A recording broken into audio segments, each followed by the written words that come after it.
Hello there, and welcome to the Sleepy Science Channel. I'm so glad you found your way here tonight. Maybe you've had a long day. Maybe your mind is still buzzing with thoughts that won't quite settle. Or maybe you're just the kind of person who likes falling asleep to gentle wonders and soft curiosities rather than silence or counting sheep. Whatever brought you here, you're exactly where you need to be. Tonight, we're going to talk about cats. Those mysterious, elegant creatures who've shared our homes and our hearths for thousands of years. The ones who curl up in patches of sunlight, who purr against our chests in the quiet hours, who move through the world with a kind of grace that seems almost otherworldly. There's something deeply calming about cats, isn't there? Something that makes us slow down, breathe a little deeper, settle into the present moment. So tonight, let yourself sink into your pillow. Let your shoulders drop. Let your jaw relax. Let your breathing find its own natural rhythm. There's nowhere else you need to be. Nothing you need to do. Just listen, and let these soft facts about our feline friends carry you gently towards sleep. And if you're new here, if this is your first time falling asleep to the sound of this voice, welcome. Consider subscribing if you'd like more of these sleepy journeys. Maybe give this video a like if you're still awake enough to do so. But truly, there's no pressure. Your only job right now is to rest, to let go, to drift. We're going to explore the quiet wonders of cats together, from the way they move to the mysteries of their purring, from their ancient history to the curious ways they experience the world. Each fact is a soft stepping stone, leading you deeper into relaxation, closer to that edge where waking thoughts blur into dreams. So close your eyes if you haven't already. Let the darkness be soft and welcoming, and let's begin this gentle journey together into the most relaxing facts about cats, designed to help you fall peacefully asleep. Let's start with something simple and soothing: the way a cat's purr vibrates through the quiet. When a cat purrs, they're producing a sound frequency between 25 and 150 Hz, a range that researchers believe may actually promote healing in bones and tissues. Imagine that the very sound that comforts you when your cat curls up on your chest might also be helping their own body heal and strengthen. It's like they carry their own medicine inside them. A gentle rumbling that serves both as communication and as therapy. When you hear that soft motor running, when you feel those vibrations against your skin, you're experiencing something ancient, something that has soothed humans for millennia. Let that image rest in your mind: a cat in a pool of afternoon light, purring softly, healing itself with sound. And speaking of that purr, cats don't just purr when they're content. They purr when they're nervous, when they're giving birth, even sometimes when they're injured or in pain. It's as if the purr is a universal comfort mechanism, a way of self-soothing that works in any situation. Think of it as their meditation, their deep breathing, their way of telling themselves that everything will be okay. When a mother cat purrs to her newborn kittens, she's creating a sound beacon they can follow before their eyes even open, a vibration they can feel and move toward. It's one of the first things they know in this world, that rumbling reassurance, that gentle promise of safety and warmth. You can almost picture it: tiny kittens, eyes still sealed shut, crawling toward the sound of comfort, toward home. Cats spend about 70% of their lives sleeping. Imagine that, For every 10 hours in a day, 7 of them are devoted to rest. They are masters of relaxation, experts in the art of finding the perfect spot and simply letting go. They don't feel guilty about it. They don't think they should be doing something more productive. They just sleep in sunbeams, in cardboard boxes, on keyboard traps that used to be your laptop, curled in impossible circles or stretched out like furry rulers measuring the length of your bed. They sleep because their bodies tell them to sleep, because rest is sacred, because there's wisdom in surrendering to stillness. Maybe there's something we can learn from that, something about giving ourselves permission to rest without shame, to simply be, to curl up and let the world spin on without us for a while. And when cats aren't sleeping, they spend nearly a third of their waking hours grooming themselves. It's a ritual, a meditation, a way of maintaining both physical cleanliness and emotional calm. Watch a cat groom and you'll see it's almost ceremonial. The way they lick each paw and draw it over their face, the way they twist to reach every inch of their spine, the methodical attention to detail. Grooming releases endorphins in cats, those natural feel-good chemicals that wash through their system and create a sense of well-being. So when your cat is sitting in a patch of evening light, meticulously cleaning between their toes, they're not just being fastidious. They're practicing self-care. They're taking time for themselves. They're creating calm in their own small way. There's something deeply peaceful about watching this. The dedication to the ritual, the unhurried pace, the complete presence in the moment. Cats have a third eyelid called a nictitating membrane. It's a thin, translucent lid that slides horizontally across the eye, protecting it while still allowing some light through. You might catch a glimpse of it when your cat is very relaxed, just starting to drift off to sleep, that ghostly white membrane appearing at the corner of their eye. It's like a built-in sleep mask, a way of resting while still maintaining awareness of their surroundings. This third eyelid also distributes tears and keeps the eye moist and healthy. It's one of those elegant biological solutions that evolution creates. Simple, efficient, quietly doing its job without fanfare. When you see that pale membrane sliding across your cat's eye, you know they're entering that space between waking and sleeping, that threshold where the body begins to let go, where trust and relaxation take over. And here's something wonderful. A cat's nose print is as unique as a human fingerprint. No two are exactly alike. Those tiny bumps and ridges that form the leather of their nose. The pattern is theirs alone. If you've ever had your cat press their nose against your face in greeting or curiosity, if you've felt that cool, slightly damp touch, you've been contacted by something utterly unique in the world. There's poetry in that, isn't there? That's something so small, so easily overlooked, carries such individual distinctiveness. Each cat is not just unique in personality and appearance, but right down to the microscopic patterns on the tip of their nose.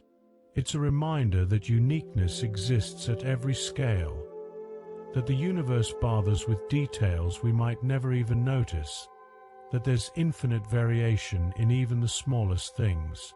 Cats can rotate their ears 180 degrees.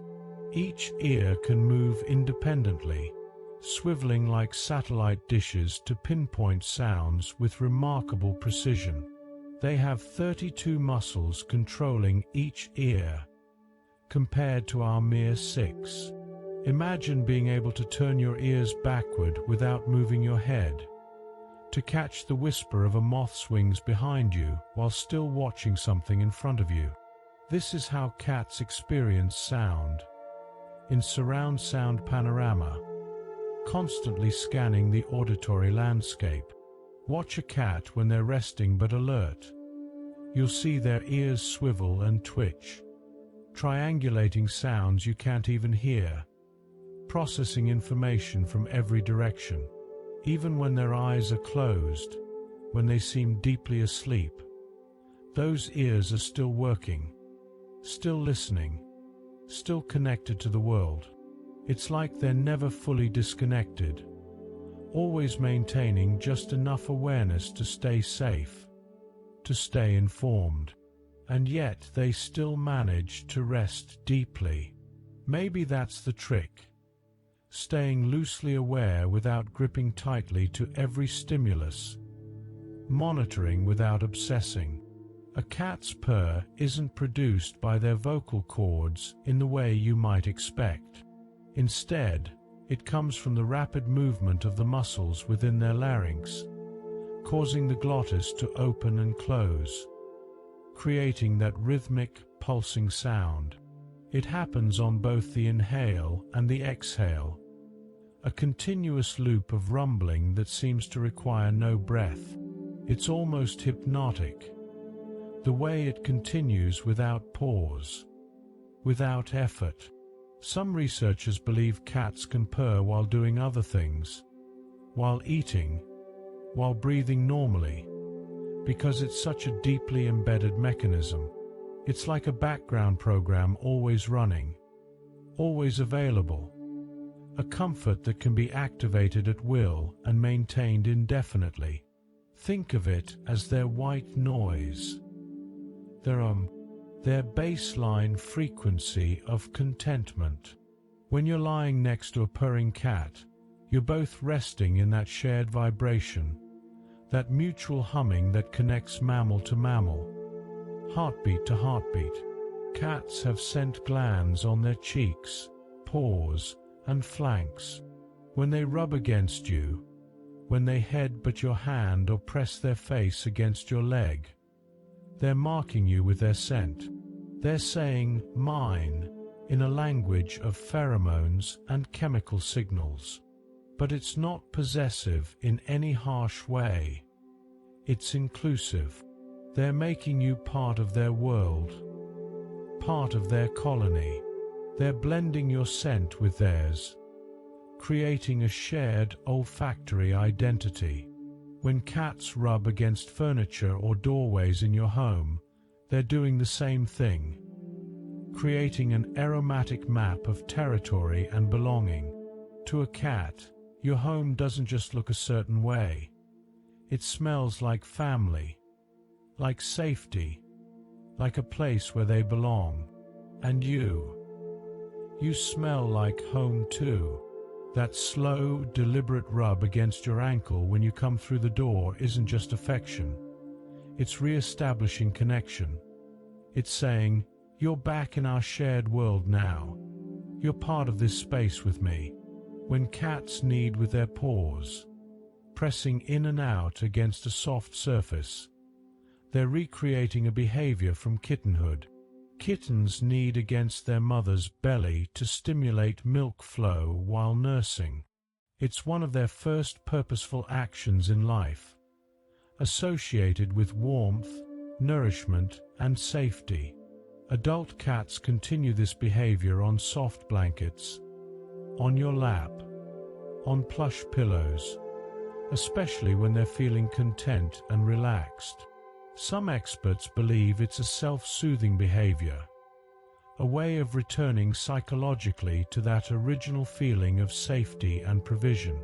Watch a cat knead and you'll often see them enter an almost trance-like state, eyes half closed, purring, rhythmically pressing, lost in some pleasant memory their body holds even if their mind doesn't consciously recall it. It's like a meditation, a physical mantra, a return to the safest moment they ever knew. And if they knead on you, if you're the surface they choose for this ritual, Consider it a deep compliment. You've become associated with that primal feeling of comfort and security. Cats sleep in short cycles, usually lasting about 15 minutes at a time. They're polyphasic sleepers, meaning they spread their rest throughout the day and night rather than taking one long sleep session like humans typically do. This is an evolutionary adaptation from their wild ancestors, who needed to be ready to hunt or flee at irregular intervals. But watch a cat move through their sleep cycle, and you'll see they're not always fully unconscious. Much of their sleep is light, dozing, staying just at the surface of sleep where they can startle awake if needed. But several times a day, they drop into deep sleep, into REM where dreams happen. You can tell when a cat is dreaming. Their whiskers twitch, their paws move in running motions, their ears flicker. They're somewhere else entirely, chasing phantom prey through dream meadows, or perhaps replaying the memory of that afternoon sunbeam. There's something touching about watching a creature dream, knowing they have an inner world we can't access, that they experience stories we'll never know while they sleep. A cat's whiskers are deeply sensitive tools called vibrissae. They're not just longer hairs. They're sophisticated sensory organs rooted much deeper in the skin and connected to muscular and nervous systems.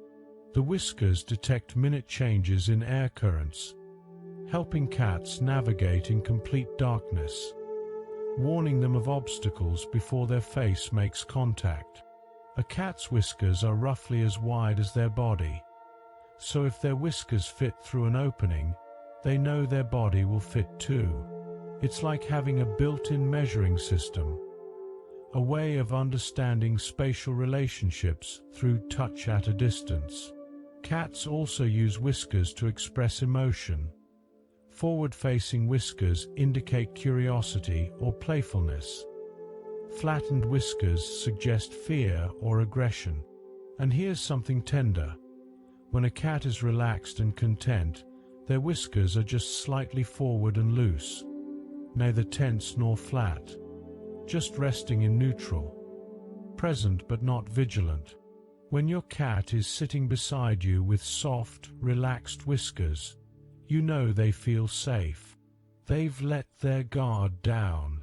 They're allowing themselves to simply be, without monitoring threats, without preparing for anything, just being with you. Cats have a specialized collarbone, unlike humans whose collarbones are firmly attached to the skeleton. A cat's clavicle is free-floating, attached only by muscles. This gives them incredible flexibility and allows them to squeeze through tight spaces. It's why cats can compress themselves into boxes that seem impossibly small, why they can slip through partially open doors or gaps in fences. They're almost liquid in the way they can adjust their body shape. Watch a cat approach a narrow opening. They don't hesitate or calculate the way we might.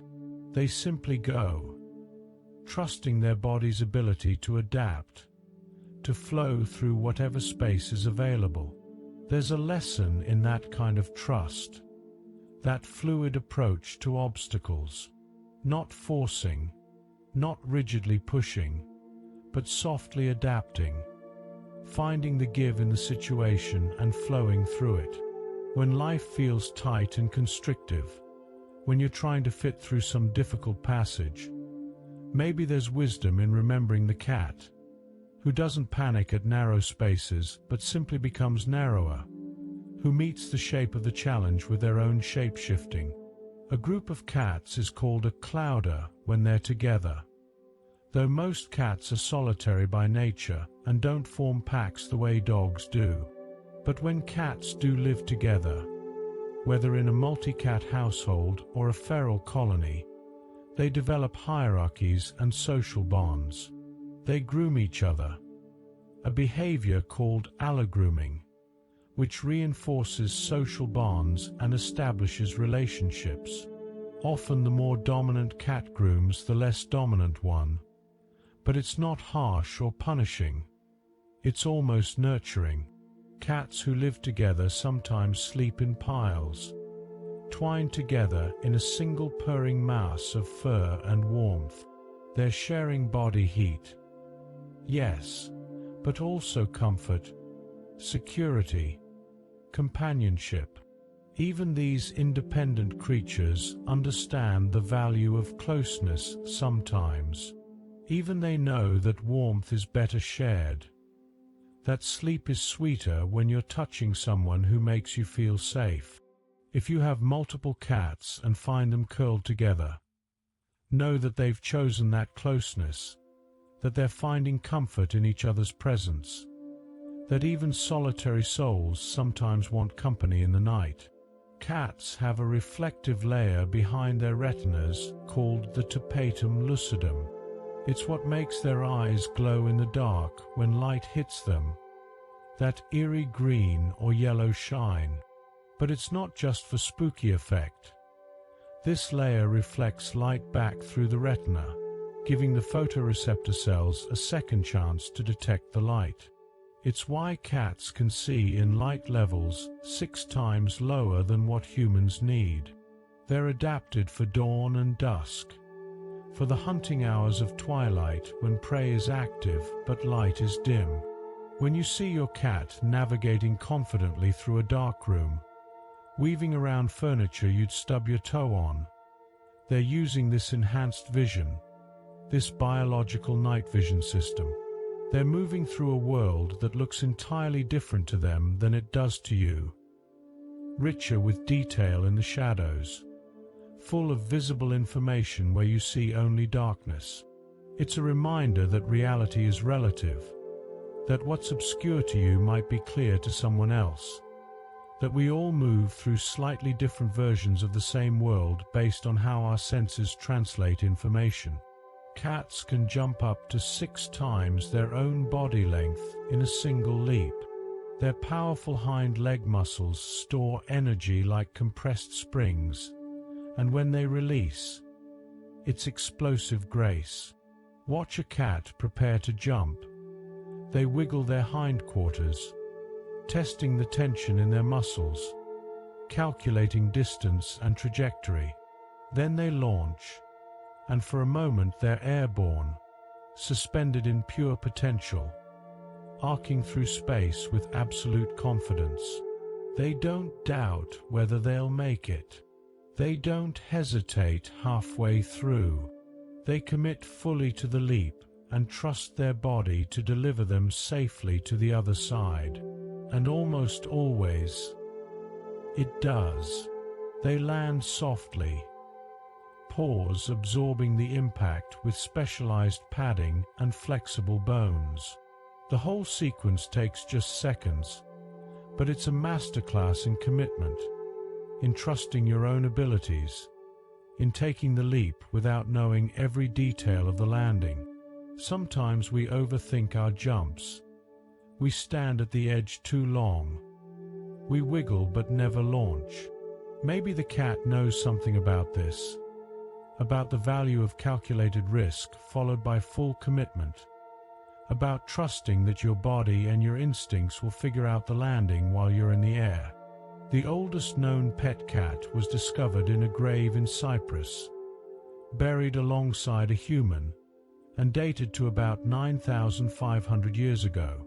Think about that span of time. For nearly 10,000 years, humans and cats have been companions. We've shared our hearths and our homes, our food and our affection. For hundreds of generations, cats were revered in ancient Egypt, depicted in art and mythology, mummified and buried with honors. They protected grain stores from rodents, yes, but they also provided companionship, mystery, a touch of the divine in daily life. In medieval Europe, they were sometimes feared, associated with witchcraft and superstition. In Japan, they've been celebrated and mythologized. The lucky beckoning cat, the shape-shifting bakaniko. In every era, in nearly every culture, cats have woven themselves into human story. They've sat by our fires while we told stories. They've slept at the foot of our beds through countless nights.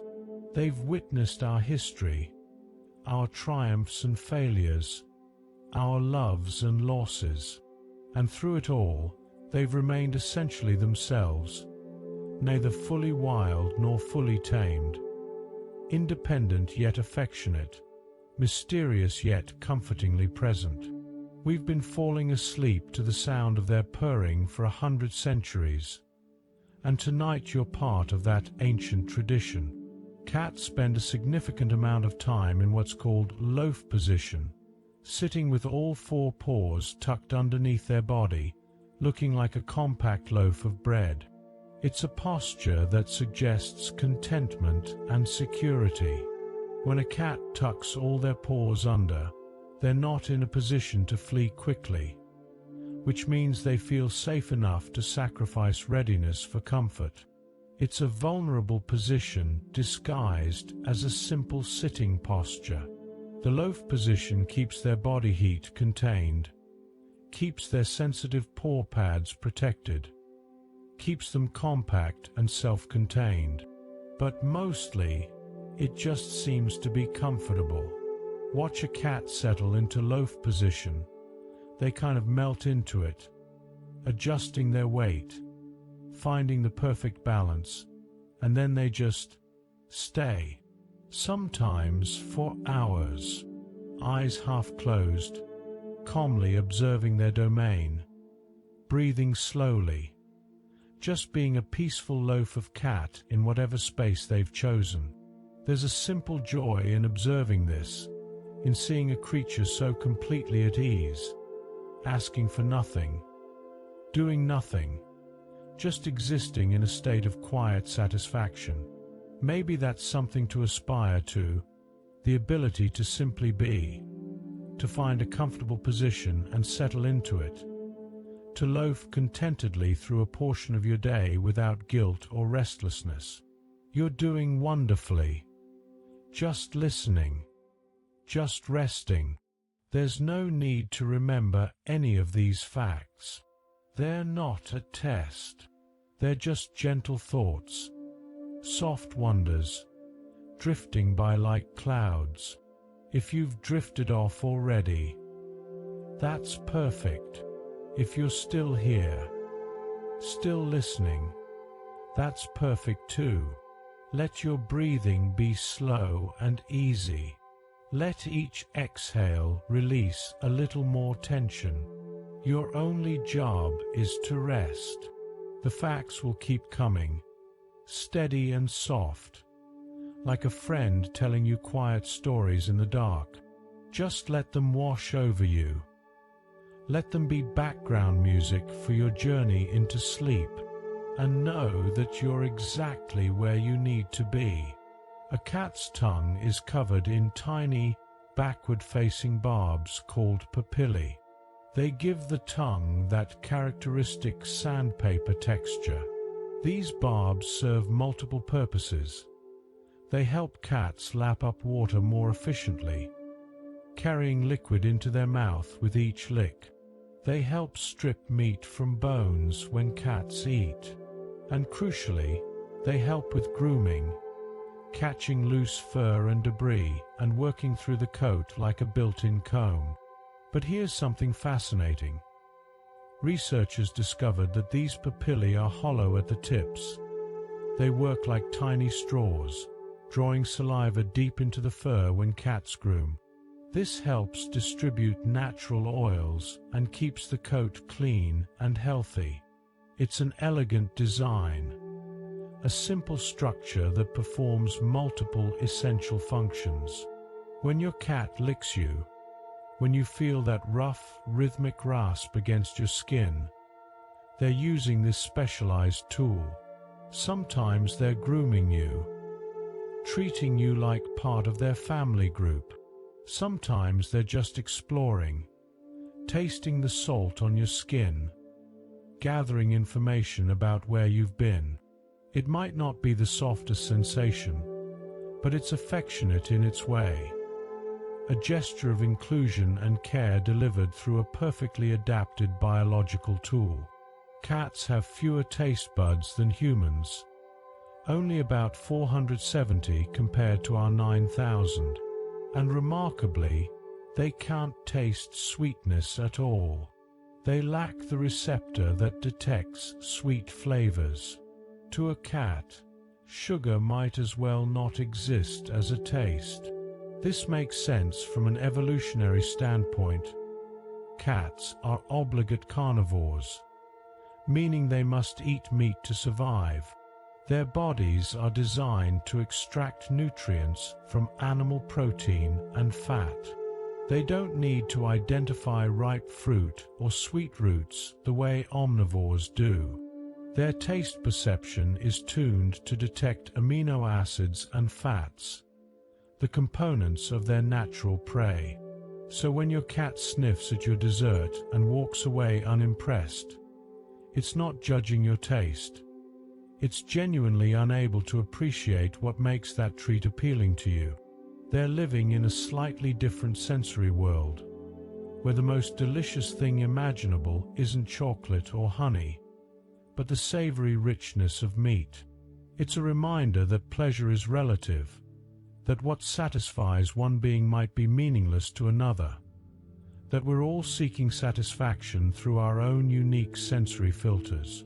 When cats are happy and relaxed, they sometimes enter a state where they drool slightly. It's not common to all cats, but some do it when they're being petted, when they're purring deeply, when they're kneading on your lap. It's like they're so relaxed that their mouth just forgets to stay completely closed. It's endearing in a slightly silly way. This creature of elegance and mystery, drooling a little because they're too content to maintain perfect composure. If your cat drools on you during cuddle time, consider it a compliment. They're so utterly relaxed in your presence, so overwhelmed with contentment, that their body just lets go of certain dignities. We could all benefit from that sometimes, from being so present in a moment of joy that we forget to maintain our careful composure, from allowing ourselves to be just a little bit silly in our happiness, from drooling metaphorically over the things that bring us deep satisfaction without worrying about looking cool or collected. Cats can make over 100 different vocal sounds, compared to dogs' mere 10. They have a rich vocabulary of meows, chirps, trills, yowls, hisses, growls, and purrs, each with subtle variations conveying different meanings and emotions. Interestingly, adult cats rarely meow at each other. It's primarily a communication tool they use with humans. Cats have essentially developed a language specifically for talking to us, learning which sounds get our attention, which ones get them fed, which ones get the door opened. Each cat develops their own dialect based on what works with their particular humans. Some cats are chatty, keeping up a running commentary throughout the day. Others are nearly silent, speaking only when absolutely necessary. But they're all communicating, using whatever sounds they've learned will get their message across. Listen to your cat's voice, the particular tone and cadence of their meow. It's unique to them, shaped by their personality and their relationship with you. When they speak, they're using sounds they may have created specifically for communication with you, a private language developed through years of shared life. Cats have a special reflective ability to reorient themselves during a fall so they land on their feet. It's called the righting reflex. When a cat falls, they instinctively twist their body, using their flexible spine and lack of a functional collarbone. to rotate in midair. They can do this in just fractions of a second, even from very short falls. Their inner ear detects which way is up, and their body responds almost automatically, bringing their feet underneath them and preparing for landing. It's not magic, it's biomechanics and evolution, but it looks graceful enough to seem magical. This doesn't mean cats always land safely. They can still be injured from high falls, but the reflex gives them a remarkable advantage in surviving unexpected tumbles. There's something about this ability that feels metaphorical. The capacity to reorient yourself when you're falling, to trust your instincts to find your feet even when everything is spinning, to have an internal compass that knows which way is up even in free fall. Life sometimes puts us in positions where we're falling, where we've lost our footing and everything is chaos. Maybe there's a lesson in the cat's reflex, in trusting that something in you knows how to reorient, that your body and mind have built-in recovery systems, that even when you're tumbling, part of you is already working on landing safely. In ancient Egypt, cats were so revered that killing one, even accidentally, could be punishable by death. They were associated with the goddess Butet, a deity of home, fertility, and protection, often depicted with a cat's head or as a seated cat. Families kept cats both as pest control and as spiritual guardians. When a household cat died, the family would mourn, sometimes shaving their eyebrows as a sign of grief. Cats were mummified and buried with care, sometimes with mummified mice to accompany them in the afterlife. Thousands of cat mummies have been discovered in ancient Egyptian burial sites, testament to the sacred place these animals held in that culture. It's extraordinary to think about. A civilization that saw divinity in the same creature that now naps on your keyboard, that built temples and offered prayers to the spiritual essence of the being currently sitting in your laundry basket. It speaks to something cats have always possessed, some quality of mystery and grace, some combination of independence and affection that makes us see them as more than just animals. They've always been companions, but also symbols, carriers of something we recognize as special even if we can't quite name it. A cat's heart beats about 120 to 140 times per minute when they're resting, roughly twice as fast as a human heart. When you hold a cat against your chest and feel that rapid flutter, you're feeling a smaller engine running at higher speed, a life cycling through moments faster than yours. Their metabolism is quicker, their experience of time perhaps slightly different. In the span of one of your heartbeats, theirs has beaten twice, 2 moments where you've had one. There's something humbling about holding a creature whose heart races against your slower rhythm, like you're listening to 2 songs at once, 2 timescales intersecting in a moment of closeness. When a cat settles on you, when they match their breathing to yours and slow down their busy heart, they're making an effort to synchronize with you, to exist in your tempo for a while. It's a small gift, this voluntary slowing, this choice to rest at your pace rather than their own. Cats can retract their claws. Unlike dogs, whose claws are always exposed, cats have a special arrangement of tendons and ligaments that keeps their claws sheathed when not in use. This keeps them sharp, protected from wear, ready for when they're needed. When a cat extends their claws, it's a deliberate action, for climbing, for hunting, for defense, or sometimes for kneading. When they're relaxed and walking around your home, the claws stay hidden, allowing them to move silently, to place their soft paw pads directly on the ground without the click of claws on hard floors. It's another adaptation for stealth, for moving through the world without announcement. Watch a cat walk and you'll see how quietly they travel, how each paw is placed with consideration, how they move through space like whispers. There's a kind of respect in moving quietly through the world, in not constantly announcing your presence, in choosing when to reveal your sharper edges and when to keep them sheathed.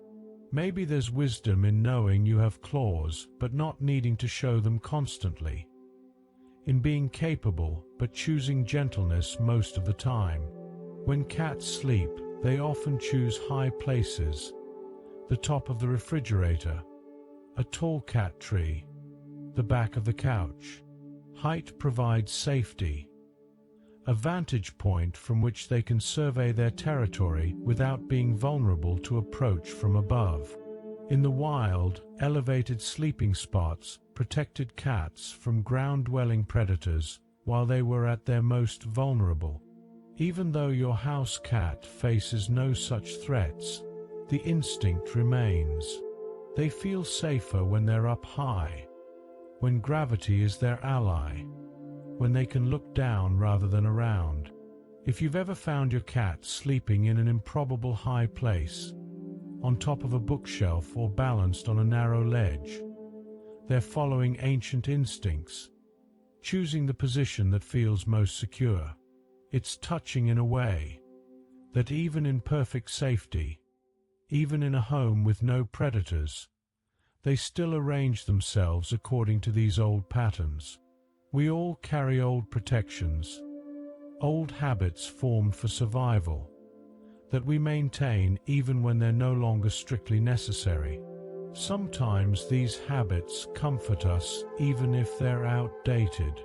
Sometimes the ritual of protection matters as much as the actual protection. Cats have a special organ called the vomeronasal organ or Jacobson's organ, located in the roof of their mouth. It allows them to taste, sense, analyzing chemical information in a way that's more detailed than ordinary smelling. When a cat encounters an interesting smell, especially pheromones or other chemical signatures, they'll sometimes open their mouth slightly and pull their lips back in what looks like a grimace or a silent laugh. This expression is called the Flamen response, and it's the cat drawing air over the Jacobson's organ, getting a deeper read on the scent. It looks comical to us, this frozen face with mouth agape, but for the cat, it's a moment of intense information gathering. They're analyzing, interpreting, understanding something about their environment that we can't access. When you see your cat make this face, they're experiencing a sense we don't have, perceiving reality through a channel that's close to us. It's a reminder of how much is happening around us that we can't detect, how much information flows through the world in forms we're not equipped to receive, how each species inhabits its own sensory universe. A cat's whiskers are roughly as wide as their body is at its widest point. This serves as a built-in measuring system, allowing cats to judge whether they can fit through tight spaces without getting stuck. If the whiskers touch the sides of an opening, the cat knows their body won't fit comfortably. It's a practical tool, but it's also quite elegant. Wearing your measuring tape on your face at all times, having the information you need built into your very structure. Cats with damaged or trimmed whiskers often become disoriented and struggle with navigation. The whiskers are that essential to their understanding of space. They're constantly giving feedback, reporting distances and proximities, helping the cat build a three-dimensional map of their immediate environment. In darkness, when vision is limited, the whiskers become even more crucial, extending the cat's sense of touch out beyond their body, allowing them to feel the world before they contact it. It's like having invisible hands reaching out in all directions, gathering information through air pressure and proximity. ensuring safe passage through whatever environment they're navigating. Cats can see in color, but not the way humans do. They have fewer cone cells in their eyes than we do, which means their color vision is less rich and varied. They see blues and greens fairly well, but reds and pinks appear more greenish, and purples look blue. Their world is like a photograph with the saturation turned down. Less vibrant perhaps, but not purely black and white as once believed. They don't need the color perception that we do. They need motion detection and low-light vision, so their eyes evolved accordingly. The world they see is tuned to detect the flicker of movement, the small, quick darting of prey, the subtle shift of something alive trying to stay hidden. When your cat stares intently at something you can't see, when they track invisible movement across the wall, they might be seeing things differently than you do, catching motion or perceiving contrast in ways your eyes can't quite manage. We all see different versions of reality based on how our eyes translate light into information. Your cat's version isn't better or worse, just different, optimized for different purposes. Neither of you sees the objective truth. You both see useful interpretations, and somehow you share a world anyway. Cats have an extremely acute sense of hearing. They can hear frequencies up to 64 kHz, while humans max out around 20 kHz. This means they can hear ultrasonic sounds, the high-pitched vocalizations of rodents, the electronic hum of devices, sounds completely inaudible to human ears. To a cat, the world is full of noises we never know about, a constant ultrasonic backdrop playing just above our range of perception. When your cat's ears suddenly perk up and swivel toward nothing you can detect, they're hearing something real, something happening in frequencies you can't access. They're living in an auditory landscape far richer and more complex than yours, full of squeaks and hums and pitches that simply don't exist for you. It must make our homes very noisy to them sometimes. All those electronic devices we think are silent, humming and buzzing away in frequencies only they can hear, and yet they tolerate it. They adapt. They find quiet corners where perhaps the ultrasonic pollution is less intense, and they curl up and sleep anyway. There's a patience in that, a resilience, living in a world that's constantly making sounds no one else acknowledges, and finding peace anyway. When a cat brings you a dead animal, a mouse, a bird, some unfortunate creature, they're not being cruel. They're trying to teach you to hunt. In the wild, mother cats bring prey to their kittens, first dead, then injured, then alive, teaching them progressively how to hunt and kill.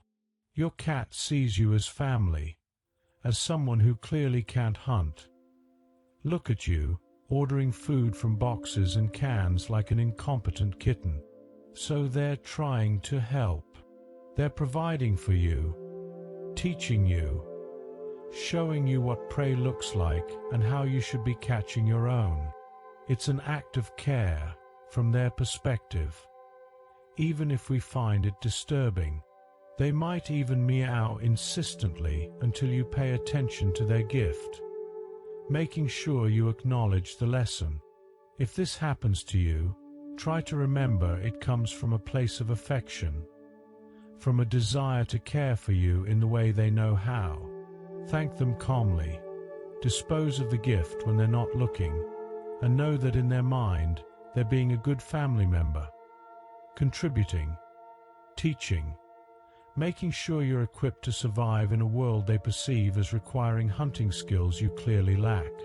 Cats spend up to 50% of their waking hours grooming. It's not vanity, though they certainly take pride in their appearance. Grooming serves multiple purposes. It removes loose fur and distributes skin oils. It cools them through evaporation of saliva. It soothes them and reduces stress. Cats don't sweat the way humans do. They only have sweat glands in their paw pads. So grooming helps regulate their temperature. When a cat feels stressed or uncertain, they'll often start grooming. It's a displacement behavior, a way to self-soothe when they're not sure what else to do. Watch a cat who's been startled. After the initial alert, they'll often sit down and start calmly washing their face, as if to say, "I meant to do that. I'm totally fine.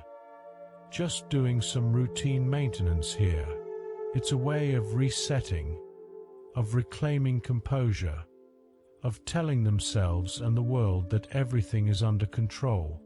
We could use our own version of this sometimes. A calming ritual we can turn to when things feel chaotic. Something repetitive and familiar that helps us feel grounded and contained when the world feels too large or too startling. A cat's nose is always slightly damp when they're healthy. The moisture helps them capture scent particles from the air, improving their already impressive sense of smell. Cats have about 40 to 80 million olfactory receptors, compared to our 5 to 20 million. They experience smell in a way that's far more detailed and information-rich than we do. They can smell fear, smell illness, smell where you've been and who you've touched. They can tell if their food is fresh or starting to spoil long before we could. That slightly damp nose is constantly sampling the air, gathering data, building a picture of their environment through scent. When a cat touches their nose to yours or presses it against your hand, they're gathering information about you too. They're reading your scent, learning what you've eaten, where you've been, how you're feeling. It's intimate in a way. This constant chemical communication, this sharing of molecular information. You're always telling your cat things you don't realize you're saying, and they're politely keeping most of those secrets, just quietly knowing more about you than you might suspect. Cats can't see directly under their nose. There's a blind spot right there, where their nose is too close to their face for their eyes to focus. This is why when you put a treat directly under a cat's chin, they sometimes struggle to find it, sniffing around, moving their head, trying to locate something that's right there. They're not being dense. They're working around a structural limitation. We all have blind spots, physical and metaphorical, places where we simply can't see clearly no matter how hard we look. For cats, it's that space directly in front of their nose. For us, it might be our own biases, our assumptions, the things we're too close to see objectively. When your cat is searching for something obvious, maybe there's a gentle lesson there about patience with blind spots, about understanding that sometimes something can be right in front of you and still be genuinely difficult to find, about helping each other locate the things we can't see ourselves. The average cat sleeps about 15 hours a day, but some can sleep up to 20 hours. Think about that. An entire day reduced to just 4 waking hours. And they don't seem troubled by it. They don't wake up guilty about wasting time. They don't berate themselves for being unproductive. They sleep because their bodies need it. Because rest is when healing happens, when memories consolidate, when energy restores. They sleep curled in impossible circles, or stretched out like they're trying to become longer, or loafed peacefully in high places. They sleep in sun patches that move across the floor, migrating throughout the day to follow the warmth. They sleep on your laundry, on your laptop, in boxes and bags and any small enclosed space that makes them feel secure. And they sleep deeply, twitching and dreaming, visiting whatever landscapes cats visit in their sleep. Maybe we're meant to sleep more than we do. Maybe the cat knows something about prioritizing rest that we've forgotten in our busy, productive, guilt-laden relationship with sleep. Maybe spending 70% of your life resting isn't lazy. It's wise. Let yourself sink a little deeper now. Your breathing is slow, steady, easy. The facts are like gentle waves, rolling in, washing over you, then receding. You don't need to hold on to them. Just let them come and go. Your body is heavy and relaxed, settling into your bed like you're becoming part of it. Everything is soft. Everything is safe. You're doing perfectly. Just keep listening or start dreaming, whichever comes first. There's no wrong way to do this. Just rest. Cats have a dominant paw preference, just like humans have a dominant hand. Studies have shown that most cats are either right-pawed or left-pawed. They'll consistently reach for toys or step into things with their preferred paw. Interestingly, research suggests that female cats tend to be right-pawed while males tend to be left-pawed, though there are always exceptions. Watch your cat interact with objects and you might notice this preference. The way they always reach out with the same paw first. The way they consistently step into their litter box leading with one side. It's one of those small details that reminds you they're individuals, that they have preferences and patterns, that even in something as simple as which paw to use, they have their own way of being. We tend to think of animals as interchangeable within their species, like every cat is essentially the same cat. But these little preferences reveal personality, reveal that each one is making their own tiny decisions about how to move through the world. A cat's kidneys are so efficient they can rehydrate by drinking seawater. Their kidneys can filter out the salt and extract fresh water from ocean water, something that would make humans even more dehydrated. This is an evolutionary adaptation, perhaps from when their wild ancestors lived in arid environments where fresh water was scarce. Modern house cats retain this ability, even though they hopefully have access to fresh water. But it means their bodies are remarkably efficient at conserving and extracting water. You'll notice cats don't drink as much water as dogs do relative to their size. They're simply more efficient at using what they take in. This is also why cats are especially vulnerable to kidney problems as they age. They're working those efficient kidneys hard throughout their lives.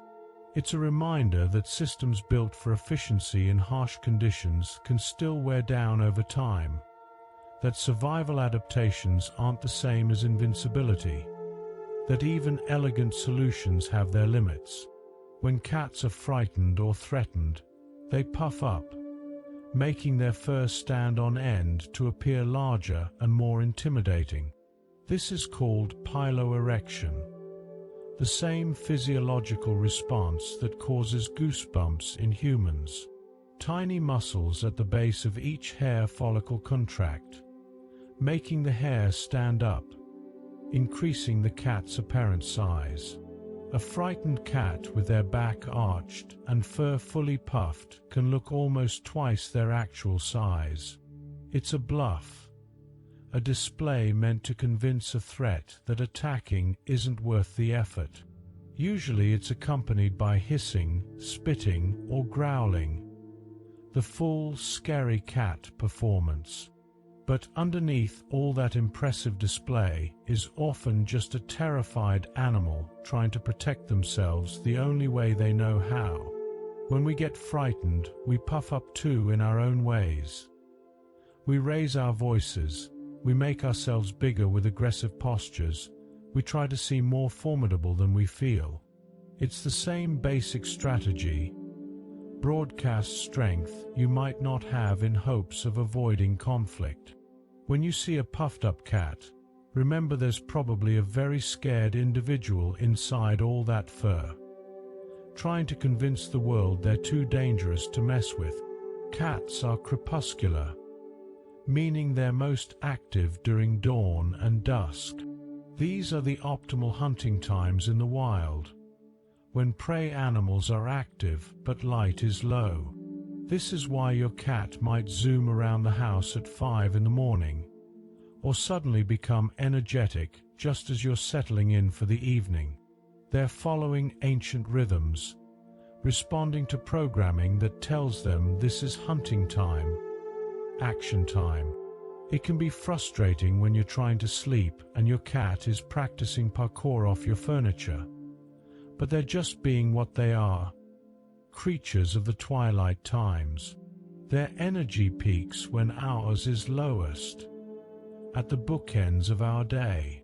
Maybe there's something to learn from their timing though, about how different energies suit different times, about how there's no one right time to be active or restful, about how natural rhythms don't always align with human schedules, but they're still valid. When your cat is zooming at dawn, they're not trying to annoy you. They're just fully alive in the time that feels right to them. A cat's flexible spine contains more vertebrae than a human spine, about 53 compared to our 33. This gives them their remarkable flexibility, allowing them to twist and contort in ways that seem physically impossible. Watch a cat groom their back near the base of their tail. They bend almost in half, reaching around with casual ease to clean places we'd need yoga training to touch. This flexibility also allows their elegant movements, the way they can leap and twist midair, the way they paw themselves through small spaces, the way they can turn around in impossibly tight quarters.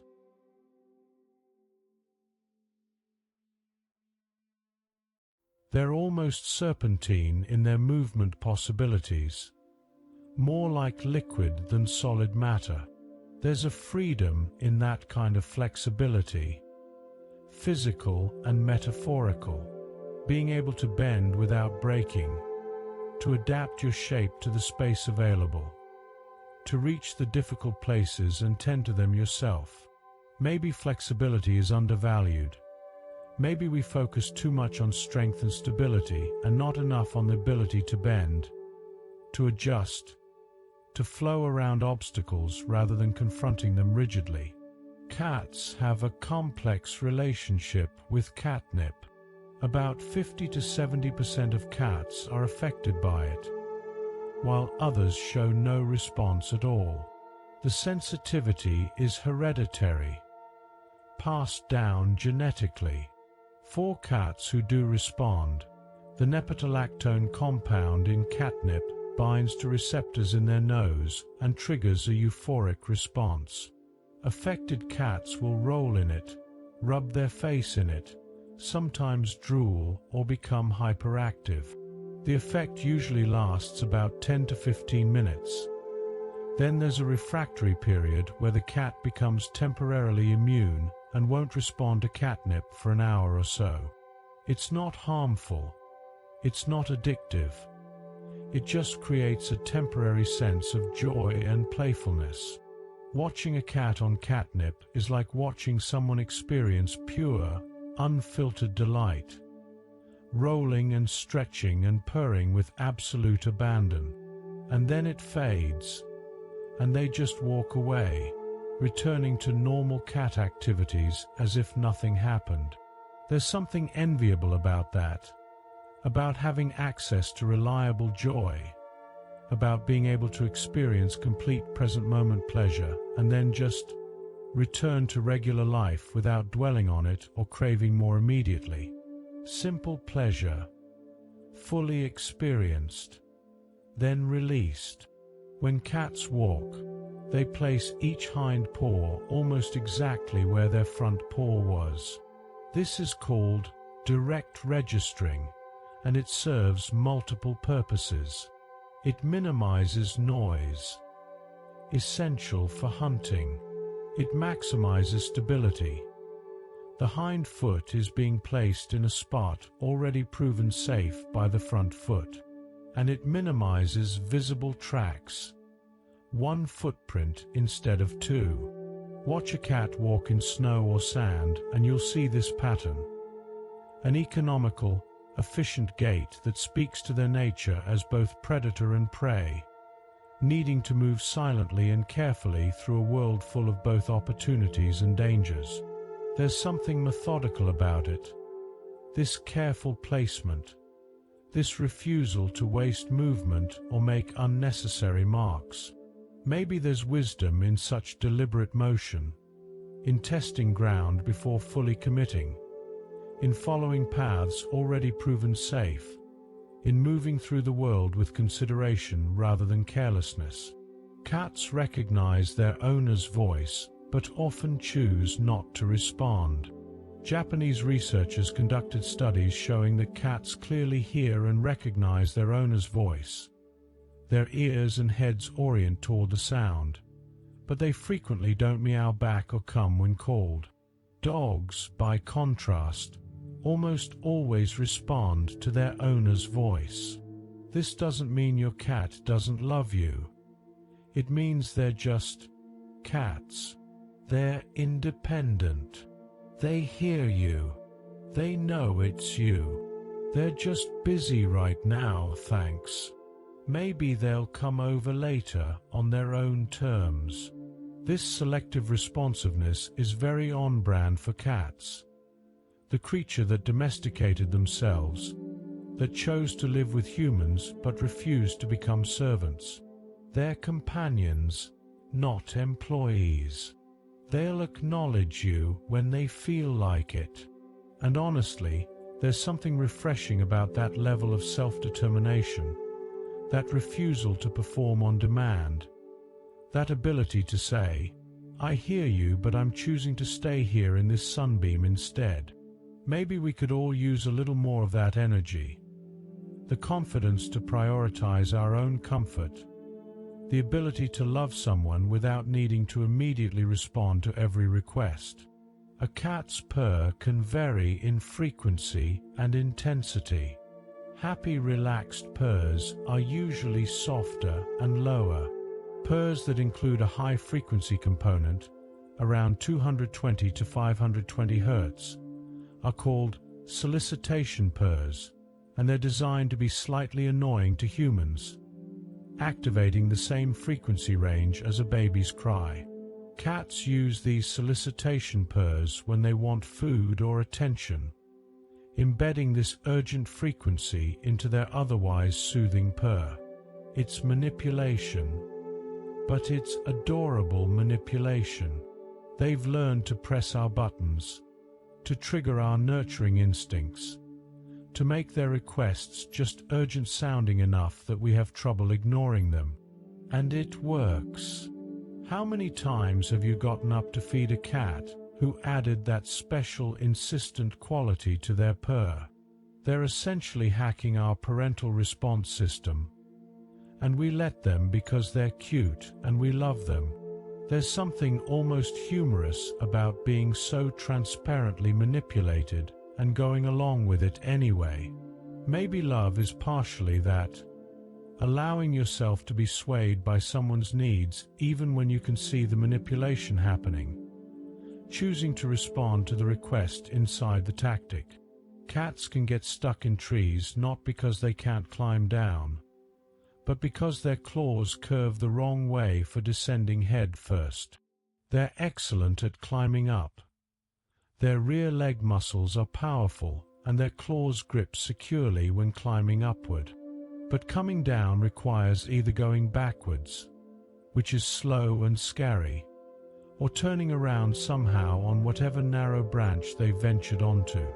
Often a cat will climb up in excitement or fear, reach the end of their useful climbing space, and only then realize they're not sure how to reverse the process.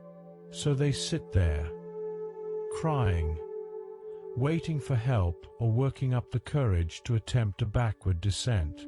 Eventually, most cats figure it out, or jump to a lower branch, or are rescued by concerned humans. But there's something relatable about that predicament. Climbing up in enthusiasm or panic without thinking about how you'll get back down. Reaching a high point and then looking down and thinking, oh, this is a problem.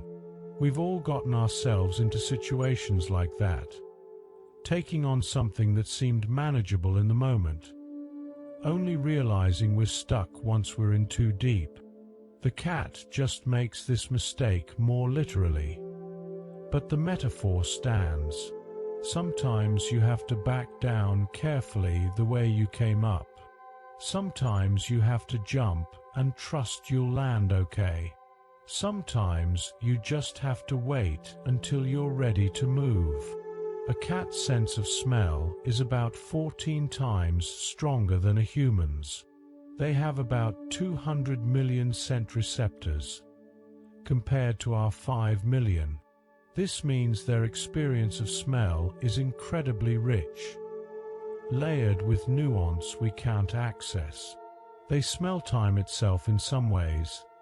They can detect how long ago another cat passed through an area, whether food is fresh or hours old, who's been in the house while they were sleeping. Smell is one of their primary ways of understanding the world. When a cat sniffs something carefully, really investigating, they're reading a story we can't access, gathering information that's invisible to us. When they smell you, they know where you've been, whether you've touched other animals, what you've eaten. They're constantly receiving this data, processing this invisible information. It must make the world incredibly vivid to them. Every space full of lingering stories, every object carrying the history of what's touched it. We move through the world relatively smell-blind, missing most of this data. But the cat knows. The cat is always reading the room in ways we aren't even aware of. When cats make biscuits or knead, they're entering a state of nostalgia and contentment that connects them to their earliest memories. The motion, press, release, press, release, alternating paws, sometimes accompanied by purring and drooling, is a return to kittenhood, a return to a time when food and safety and warmth were provided unconditionally. When your cat kneads on you, they're associating you with that primal feeling of being cared for. You're not just a friend or a housemate. You're family in the deepest sense. You're connected to their oldest, safest memories. Watch a cat knead and you'll see them sometimes close their eyes, tilt their head slightly, become distant and internal, visiting some comfortable place in their mind. It's a kind of meditation, a rhythmic action that soothes them at a level deeper than conscious thought. We have our own versions of this, repetitive actions that comfort us, behaviors that connect us to younger, safer versions of ourselves. Maybe your version is stirring your coffee slowly, or the way you arrange your pillows before bed, or how you wrap yourself in a particular blanket. These small rituals matter. They're not silly or childish. They're anchors, connections to comfort, ways of telling ourselves we're safe enough to relax. You might be drifting now, floating in that space between waking and sleeping. That's exactly right. That's exactly where you should be. The words are just background now. Just a gentle voice keeping you company as you slip away. Your body is heavy and warm. Your mind is quiet. Everything is soft around the edges. There's nothing to hold on to, nothing to remember. Just this moment, just this breath, just this gentle floating. Let go a little more. Sleep is right there, right at the edge of your awareness. Let it catch you. Cats have exceptional balance due in part to their tail, which acts as a counterweight. When a cat walks along a narrow surface, a fence top, a stair railing, their tail makes constant micro-adjustments, shifting weight and position to keep them balanced. Watch a cat navigate a difficult surface and you'll see the tail become almost independent, moving in opposition to the body, compensating and correcting. It's like a tightrope walker's pole, extending their effective balance point, giving them more range to work with. Cats with injured or missing tails can still balance. They learn to compensate, but it's more challenging. The tail is also used for communication, held high in greeting, puffed up in fear, lashing in annoyance, wrapped around a companion in affection. It's both a physical tool and a language, speaking constantly about the cat's emotional state and intentions. We don't have tails. We don't have that built-in counterweight or that additional mode of expression. We have to manage balance and communication differently. But maybe there's something to learn from the tail's role, about how tools can serve multiple purposes, about how physical balance and emotional expression might be more connected than we think. Cats spend about 15% of their day in the groom zone, that state of focused self-maintenance. But they'll also groom other cats or even humans they live with. When cats groom each other, called allogrooming, it's a social bonding behavior. Usually the more dominant or confident cat initiates grooming of the other, often focusing on the head and neck, areas that are difficult to self-groom. It's affectionate but also serves a social function, reinforcing relationships and hierarchies. When your cat licks your hair or skin persistently, they're treating you like family, trying to groom you properly, possibly worried about your terrible grooming standards. From their perspective, you're neglecting basic hygiene, not licking yourself even once all day. How do you live like this? So they help. They take on the burden of grooming this oversized, hairless cat creature they've adopted. It's sweet in its way. This assumption that you need their help, this willingness to provide care even though you're massive and strange. When your cat grooms you, accept it as the compliment it is, an act of family care, an inclusion in their social group. A cat's whiskers aren't just on their face. They also have shorter whiskers above their eyes, on their chin, and on the backs of their front legs. These additional whiskers all serve sensory purposes, providing information about proximity and movement. The leg whiskers, called carpal whiskers, help cats with close-range hunting, giving them tactile information about prey they're holding in their paws. All of these whiskers together create a kind of tactile aura around the cat, a zone of sensing that extends just beyond their body, giving them information about their immediate environment. It's like they're wearing an invisible sensor suit, constantly gathering data from all directions. When a cat moves through a dark house without hesitation, when they navigate around furniture without looking, they're using this whisker network, building a real-time map of their environment through touch at a distance. We rely so heavily on vision.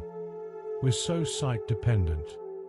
It's hard to imagine experiencing space through touch alone. But cats do it constantly, balancing input from multiple senses, creating a fuller picture than any single sense could provide. Cats can be trained, but they're typically less motivated by social approval than dogs are. Dogs want to please you.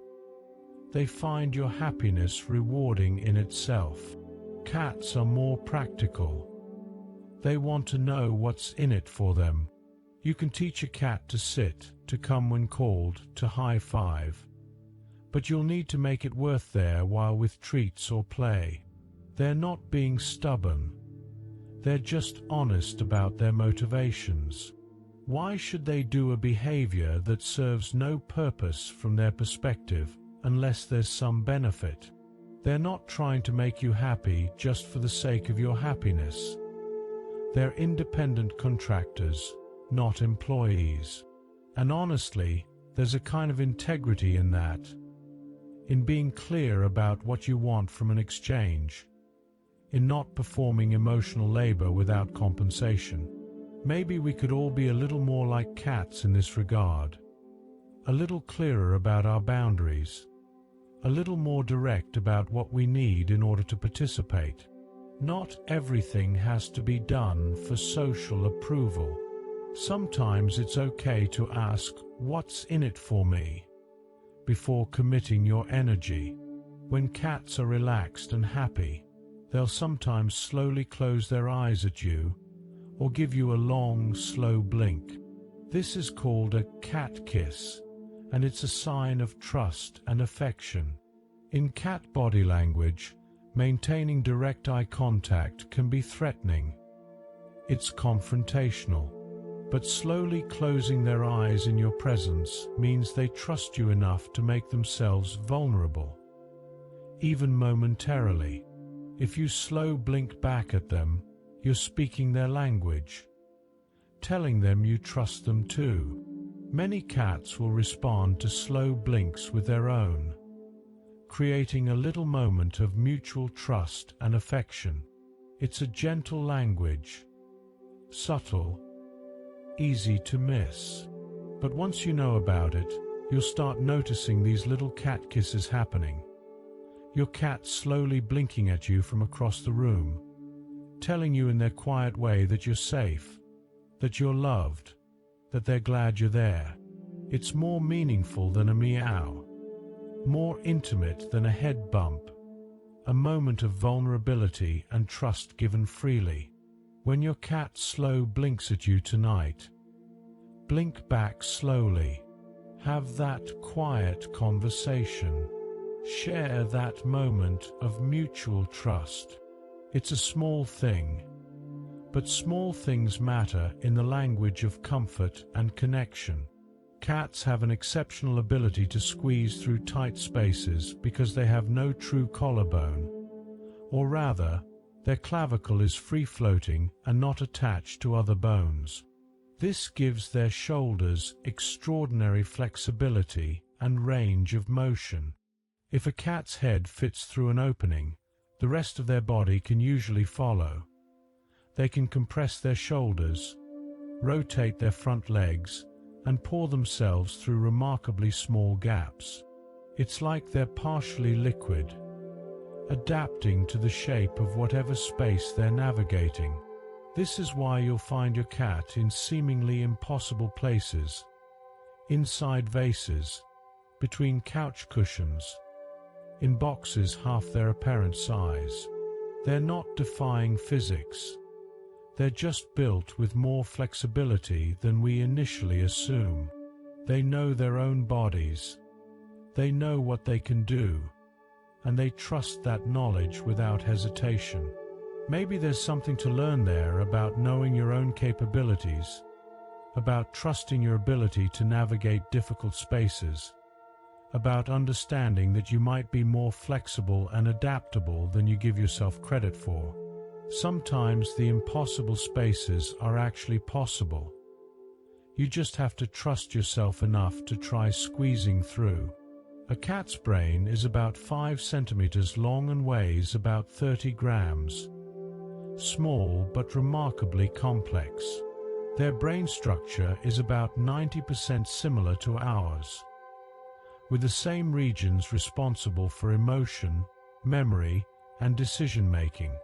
They experience feelings, they form memories, they make plans. That tiny brain is processing vast amounts of sensory information, running complex movement calculations, maintaining social relationships, and occasionally plotting how to knock your coffee mug off the table. They're not simple creatures. They're sophisticated beings with rich inner lives. When your cat sits and stares at nothing, they might be thinking, remembering, planning. They have thoughts we can't access, preferences we might not understand, an entire mental life happening behind those eyes. It's humbling to remember that, to recognize the consciousness operating in that small form.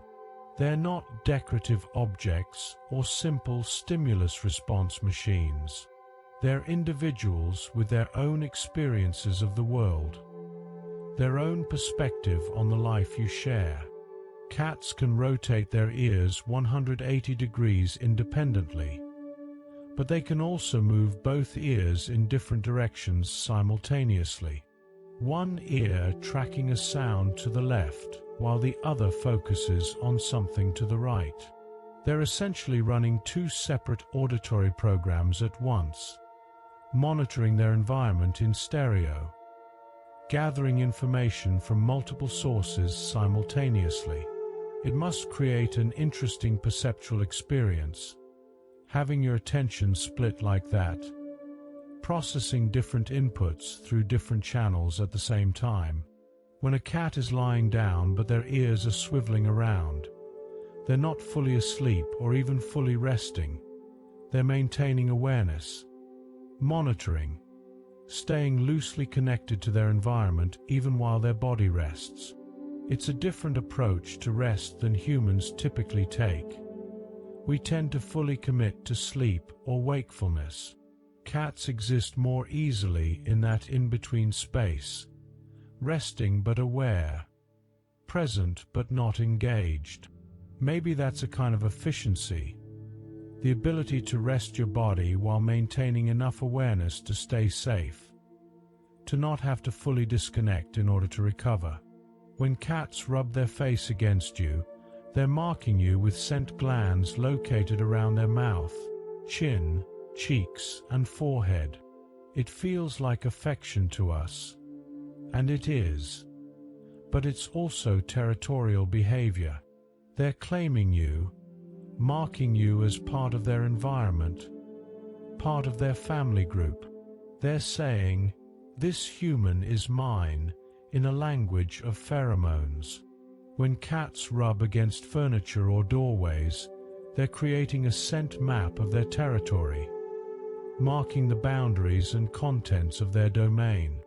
They're not painting visible lines. They're laying down chemical information that other cats can read. To them, your home is layered with these invisible markers, telling the story of who lives here, who belongs, where the boundaries are. When your cat head bumps you or rubs their cheek along your hand, they're adding you to that story, writing you into their scent map of home and family. It's more than affection.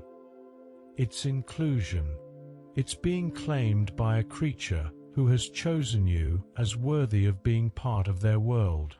A cat's temperature normally runs between 100 and 102 degrees Fahrenheit, warmer than human body temperature.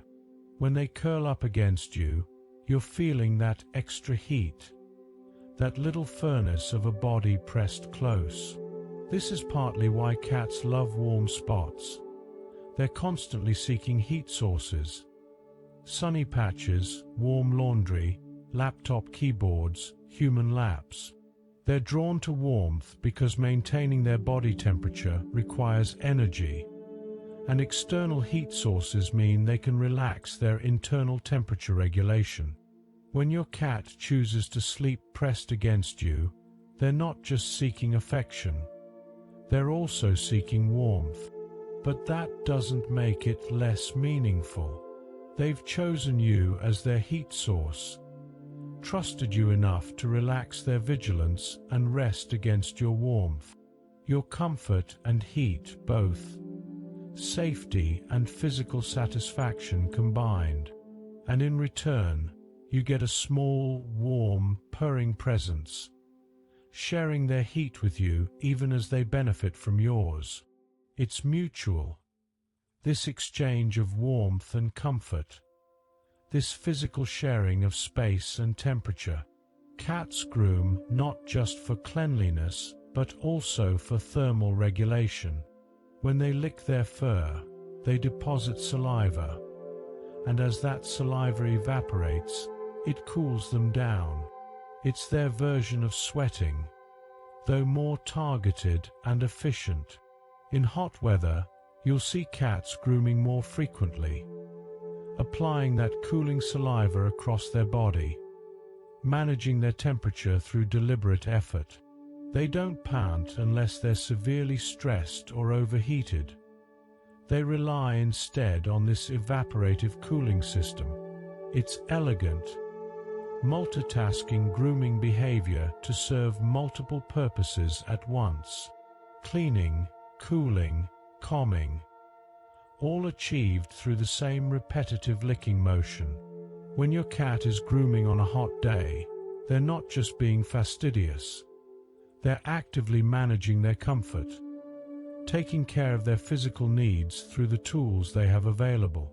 It's self-care in the most literal sense, attending to the body's needs through deliberate action, not waiting for someone else to solve the problem, but handling it themselves with the resources at hand. When a cat's tail is held high with a slight curve at the top, like a question mark, it's a sign of happiness and confidence. This is a friendly, approachable posture. When cats greet each other or their humans with this tail position, they're essentially saying, "Hello, friend. All is well." The tail is a mood indicator, a flag broadcasting emotional state. Held low or tucked means fear or submission. Puffed up means threatened or frightened. Lashing back and forth means irritated or overstimulated. Slowly swaying means focused and thinking. Wrapped around another cat or around your leg means affection and claiming. It's a rich language once you learn to read it. This constant communication through tail position and movement. Your cat is always telling you how they feel. You just need to know how to listen.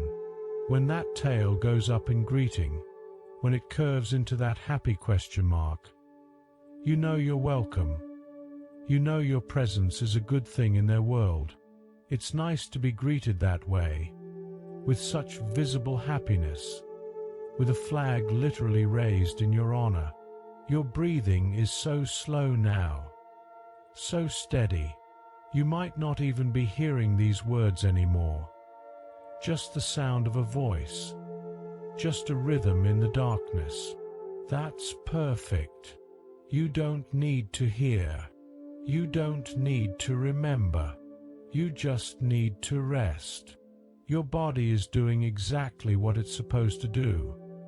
Letting go, releasing, settling into sleep. There's nothing to hold on to, nothing to worry about. Just this gentle drift, just this soft slide towards sleep. You're safe. You're comfortable. Everything is exactly as it should be. Cats are highly territorial and develop strong attachments to places. They bond with their environment as much as with their people. This is why moving house can be so stressful for cats, why they need time to adjust to new spaces. They're not just learning the layout, they're establishing it as theirs, marking it with their scent, creating new pathways and safe spots. Their territory is part of their identity. When you move a cat to a new home, You're asking them to rebuild their entire sense of place and security. It takes time, patience, allowing them to explore at their own pace, establishing new routines in new spaces. Eventually, they'll claim the new place as they claimed the old. But it's a process. There's something profound in that, the way place and identity intertwine, the way we become ourselves partly through where we are. Cats understand this deeply. Home isn't just where you sleep.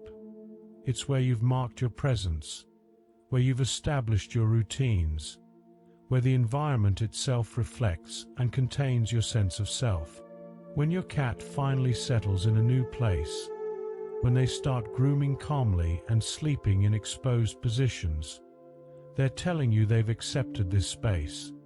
They've made it home. A cat's pupils don't just dilate in darkness.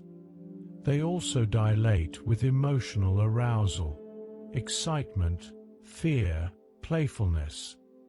All these states cause pupil dilation. So when your cat's pupils suddenly go wide, they're either seeing something interesting or feeling something intense. Combined with other body language, tail position, ear angle, whisker direction, you can usually tell which. Wide pupils with forward-facing whiskers and an upright tail might mean playful excitement. Wide pupils with flattened ears and a puffed tail mean fear or aggression. The pupils are windows not just for light, but for emotion, broadcasting internal state in a way the cat can't fully control. When your cat looks at you with those huge, dark pupils, they're not just seeing you, they're feeling something about you, some emotion strong enough to trigger that physical response. Maybe it's love, maybe it's the excitement of dinner time, maybe it's the thrill of potential play, but it's something. Those eyes are telling you that you matter, that you cause reactions, that you're significant in their small world. Cats have a righting reflex that develops by about 3 to 4 weeks of age. It's an innate ability, not learned but hardwired. When they fall, their inner ear detects orientation. Their brain processes the information, and their flexible spine and free-floating collarbone allow them to twist their body in midair.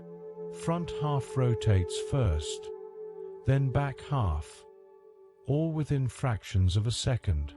Their legs extend to absorb impact, and their back arches to reduce the force of landing. It's remarkable to watch. This automatic sequence that happens faster than conscious thought. They don't decide to do it. They just do. Their body knows. Their system executes a complex series of movements without needing the conscious mind to direct each step. We have some reflexes like that. Pulling your hand from a hot surface before you've consciously felt the pain, but nothing as complex as full-body mid-air reorientation. It's a reminder that the body knows things, that intelligence exists in muscle memory and automatic responses, that consciousness isn't required for sophisticated problem-solving in every situation. Cats are crepuscular, most active during dawn and dusk, because these are the times when their natural prey is most active. But domestic cats often adjust their schedule to match their human schedules, becoming more active when you are, sleeping more during your work hours. They're adapting to your rhythms, shifting their natural patterns to maintain social connection. It's a small sacrifice they make, pushing their activity into your waking hours even though their instincts tell them to hunt at twilight. Some cats manage this better than others. Some remain stubbornly crepuscular, waking you at 5 a.m. with demands for food or play. Others become almost human in their sleep schedule, sleeping through the night and being active during the day. Either way, there's usually some compromise happening, some negotiation between their natural rhythms and the schedule of their household. It's another way cats demonstrate flexibility, the ability to adapt themselves to the needs of their social group, to prioritize relationship over instinct when the situation calls for it. When cats are content, they sometimes smile with their eyes, that soft, half-closed, squinting expression. It's different from the hard stare of focus or the wide-eyed look of alertness. This relaxed squint means they're comfortable, that they feel safe and content. You'll often see it when they're being petted in their favorite spot, or when they're settling into a warm sunbeam, or when they're just finished grooming and are feeling particularly clean and satisfied. That soft eye smile is vulnerability. It's a relaxation of vigilance. It's the face of a creature who has let down their guard because they trust their environment. If you look at your cat and see that soft, squinty expression directed at you, you're seeing trust made visible. You're seeing contentment. You're seeing a cat who feels safe enough to stop monitoring threats and just be happy for a moment. It's a gift. That trust, that willingness to be vulnerable. When your cat gives you that soft-eyed look, maybe give them one back. Share that moment of mutual contentment. Let them know you feel safe with them too. Cats can become stressed by changes in routine, new furniture arrangement, different food brands, a changed schedule. They're creatures of habit who find security in predictability. When their routine is disrupted, some cats become anxious, hiding more, eating less, over-grooming. They're not being difficult. They're genuinely distressed by the unpredictability. In the wild, changes in environment or routine might signal danger, so they're hardwired to be cautious about disruptions. In your home, that new bookshelf or different brand of litter isn't dangerous. But try explaining that to a brain evolved for survival in a world where changes often meant threats. When you need to make changes, doing so gradually helps. Introducing new things slowly, maintaining as much of the routine as possible. It's like giving them time to investigate and approve. Time to determine that the change is safe. Eventually they adjust. They always do. But they appreciate patience during the transition. There's something we can learn from understanding their need for routine, for the comfort of predictability, for the security of knowing what to expect. Maybe we're not so different. Maybe we also need some stable routines, some predictable elements, even as we navigate change. Cats have a remarkable sense of time. They know when it's dinner time, when you usually come home, when they typically get their favorite treat. They can't read clocks, but they have strong internal rhythms and excellent memory for schedules. If you feed them at 6 p.m. every day, they'll start pestering you around 5:45, anticipating the event with impressive accuracy. This isn't telepathy or magic. It's pattern recognition and circadian rhythm. Their body and brain learn the schedule, internalize it, and begin preparing in advance. When your cat greets you at the door, apparently knowing exactly when you'd arrive, they've been tracking time, noticing patterns, understanding that certain environmental cues, the angle of light, the sounds of neighbors coming home, their own hunger levels, correlate with your arrival. They're scientists of the everyday, studying the patterns of their world and forming reliable predictions. It's touching to be anticipated that way, to know someone has tracked your patterns, marked your absence, prepared themselves for your return. When cats chatter or chirp at birds through the window, they might be practicing hunting sequences or expressing frustration at prey they can't reach. Their jaw makes rapid chattering motions, sometimes accompanied by chirping sounds. It looks like excitement mixed with frustration. The hunting instinct triggered but unable to complete. Some researchers think the chattering might mimic the sounds of prey, a technique some wild cats use to lure animals closer. Others think it's just motor overflow, the hunting sequence beginning but unable to fully execute, creating these truncated movements and sounds. Whatever the explanation, it's a glimpse into their predatory nature. A reminder that this soft creature on your couch is still a hunter at heart, still driven by instincts older than their domestication. When your cat chatters at birds, they're experiencing something primal, some ancient drive that hasn't been diluted by thousands of years of living with humans. They're still connected to that wild part of themselves, still feeling the pull of the hunt even if they've never caught anything more challenging than a toy mouse. Cats have a third eyelid, the nictitating membrane, that you usually only see when they're very relaxed or slightly unwell. It's a translucent white or pink lid that slides from the inner corner of the eye across toward the outer corner. It provides extra protection, helps distribute tears, keeps the eye moist.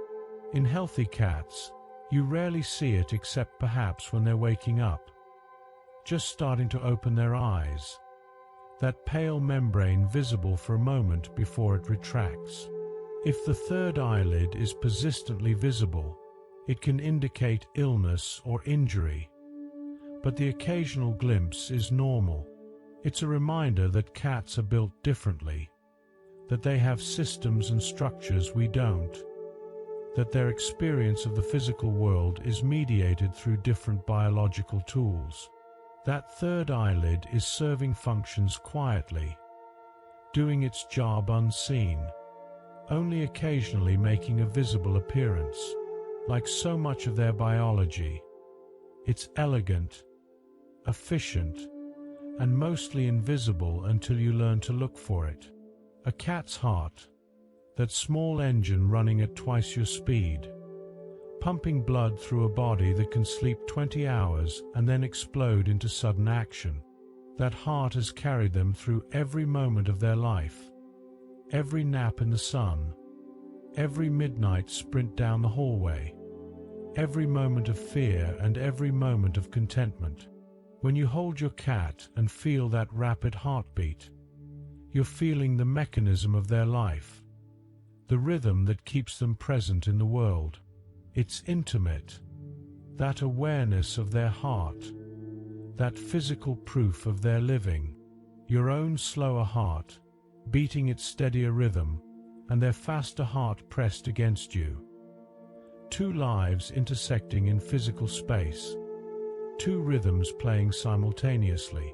When your cat settles on your chest and you feel their heartbeat against yours, there's a moment of recognition, life acknowledging life. Two mammals sharing space and warmth, connected by the simple fact of living, of having hearts that beat and bodies that need rest. Cats dream. When they're in REM sleep, that deep stage where dreaming occurs, you can see their eyes moving under their closed lids, their whiskers twitching, their paws making running motions.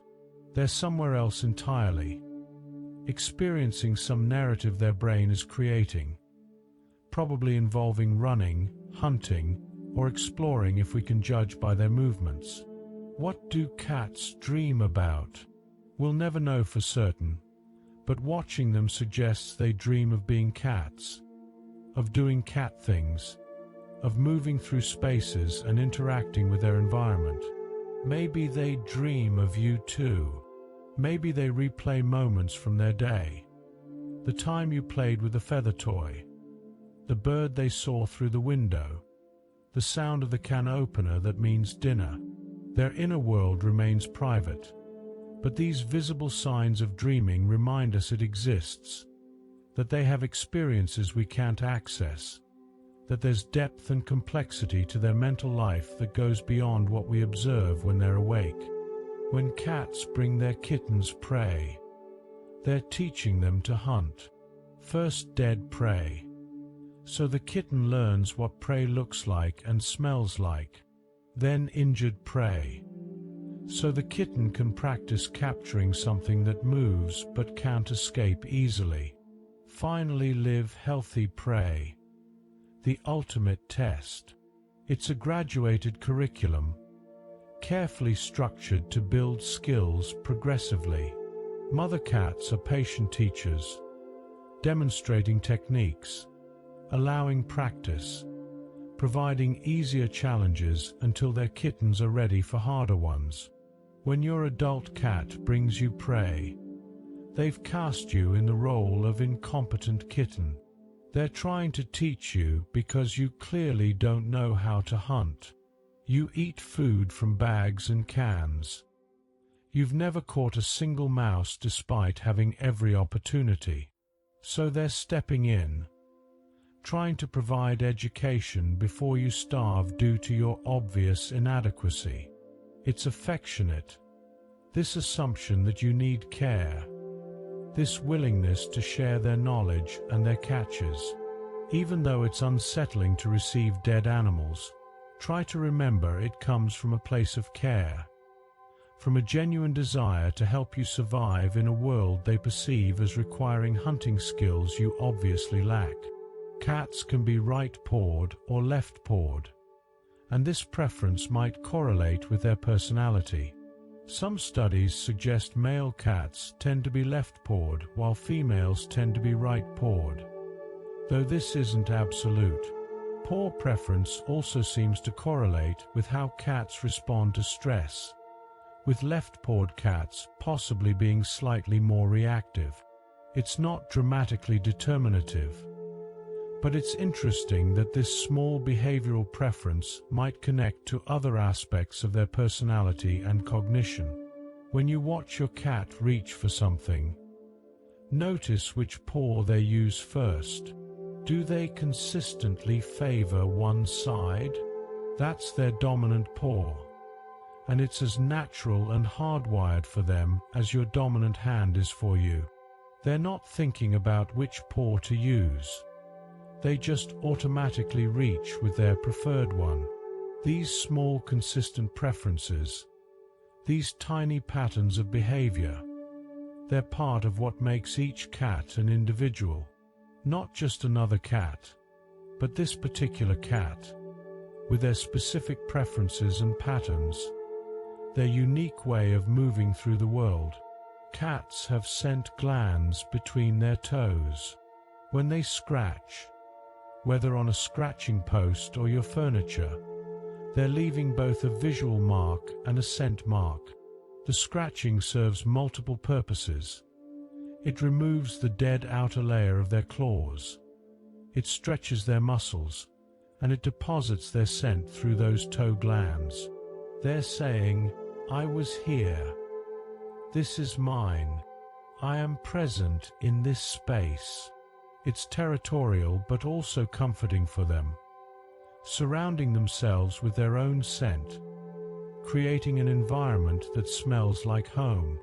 When your cat scratches the same spot repeatedly, they're maintaining that scent mark, refreshing it, keeping their presence established in that location. Providing good scratching options is important, not just to save your furniture, but to allow them this natural behavior, this need to mark and maintain their territory. When they scratch, they're not being destructive. They're being cats, claiming space, maintaining their claws, expressing themselves through one of their natural behaviors. It might be inconvenient for your couch, but it's essential for their sense of security and ownership in their environment. A cat's flexible spine and lack of a functional collarbone allow them to fit through any space their head can fit through. This is why they're constantly squeezing into boxes that seem too small, testing spaces that appear impossible. If the head fits, the body will follow. They know this instinctively. Their ribs are flexible.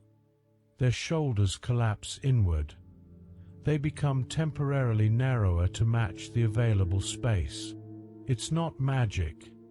It's physics and biology combined. But it looks impossible until you understand the mechanics. This ability would have been crucial for wild cats, allowing them to pursue prey into burrows, to escape into narrow hiding places, to navigate through dense vegetation. Your house cat retains this ability, even though they probably don't need to squeeze into burrows. But watch them navigate tight spaces, and you'll see this ancient adaptation still functioning perfectly. This built-in knowledge of their own dimensions and possibilities. They don't hesitate at narrow openings. They don't calculate and measure. They just go, trusting their body's ability to adapt, knowing they'll fit because they always do. When cats are frightened, their pupils dilate to take in maximum light, preparing them to see potential threats clearly. Their whiskers push forward, extending their sensory range. Their ears flatten against their head, protecting them from damage and making their silhouette smaller. Every aspect of their body responds to fear, preparing to fight or flee, optimizing their systems for survival. It's automatic, faster than thought, a whole body response orchestrated by instinct. When the threat passes, it takes time for them to calm down, for their pupils to return to normal, for their whiskers to relax, for their breathing to slow. They can't just decide to not be afraid. They have to wait for their body to process the adrenaline, to return to baseline. If your cat gets frightened, give them time, give them space. Let their system reset without pressure. Forcing interaction while they're still in fight or flight mode won't comfort them. It will just add another stressor. Let them hide if they need to. Let them take whatever time they need to feel safe again. Fear is a physiological state, not a choice, and it takes time to resolve. Cats are obligate carnivores, meaning they must eat meat to survive. Unlike omnivores who can derive nutrients from various sources, cats require specific nutrients found only in animal tissue. They need taurine, an amino acid crucial for heart and eye health, that they can't synthesize themselves and must obtain from meat. They need arachidonic acid, a fatty acid found in animal fat. They need preformed vitamin A, which they can't create from plant-based beta-carotene like humans can. Their entire digestive system is designed to process meat, short intestines, strong stomach acid, enzymes optimized for breaking down protein and fat. They're specialist predators at every level, from their teeth to their digestive enzymes to their nutritional requirements. When you feed your cat, you're not just providing calories. You're providing the specific building blocks their body needs and can't create independently. They've evolved to be so efficient at processing meat that they've lost the ability to synthesize certain nutrients from other sources. It's a trade-off, specialization for efficiency, but it means they're dependent on their specific diet in ways more flexible omnivores aren't. When cats are happy, they sometimes make muffins or make bread, kneading with their front paws, pressing in and out rhythmically. This behavior starts in kittenhood. Kittens need their mother's belly to stimulate milk flow while nursing. The motion becomes associated with the comfort of nursing, with safety and provision and maternal care. Adult cats continue the behavior when they're feeling particularly content, usually accompanied by purring. Some cats need air. Others need soft surfaces like blankets or your lap. Some extend their claws while kneading, which can be uncomfortable if you're the surface being kneaded. But they're not trying to hurt you. They're just so relaxed they've regressed to kittenhood behaviors, no longer maintaining adult composure. When your cat needs you, they're in a state of deep contentment, associating you with that primal feeling of safety and care. It's a compliment, a sign that you make them feel secure enough to access these very early, very vulnerable behaviors.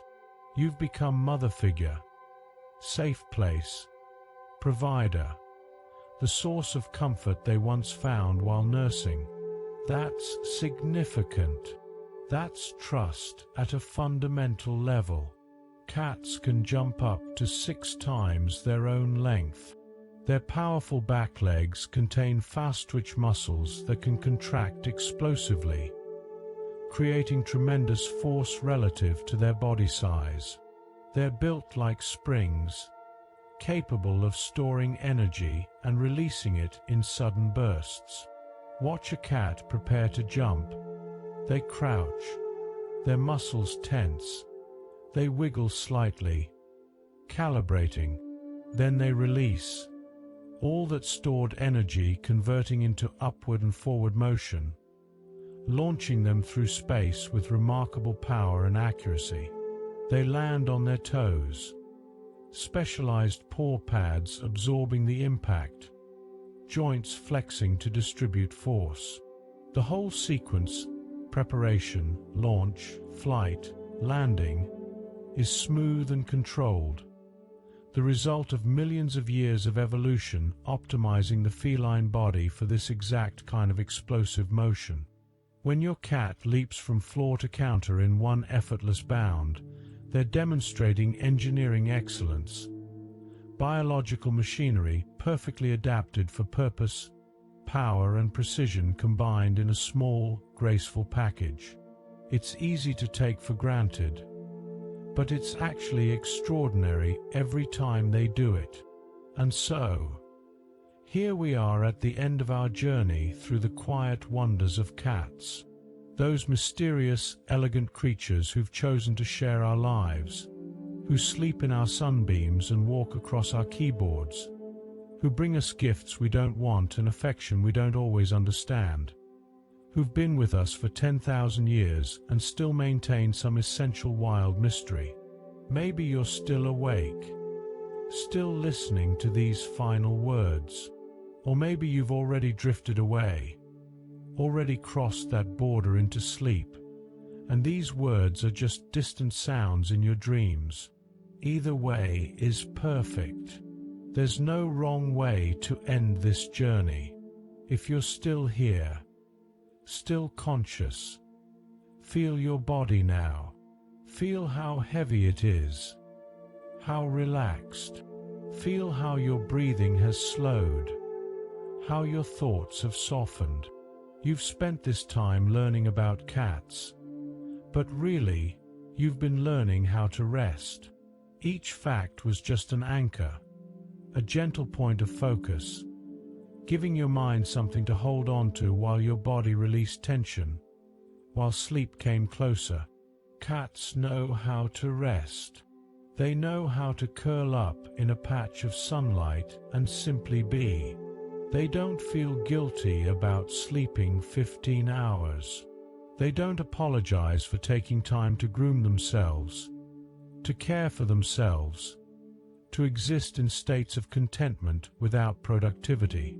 They've mastered something we often struggle with, the art of simply being, of resting without shame, of sleeping because the body needs sleep, of purring because it feels good, of sitting in warmth because warmth is pleasant.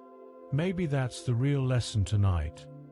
Not the facts about whiskers or purring frequencies or unique nose prints, but the permission to rest like a cat rests, fully, without guilt, without the part of your mind that says you should be doing something else.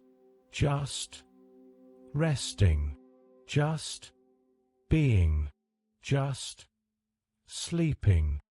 If you're still awake, there's no pressure to force sleep. Just keep resting, keep breathing slowly, keep letting your body sink into your bed. Sleep will come when it comes. Until then, just enjoy this quiet time, this stillness, this gentle darkness. You've earned this rest. Your body needs this rest. There's nothing more important right now than this, than caring for yourself by allowing yourself to sleep. And if you found some comfort here tonight, if this voice and these facts about cats have helped you relax, consider coming back again. Consider subscribing so you can find your way back to more of these gentle journeys into sleep.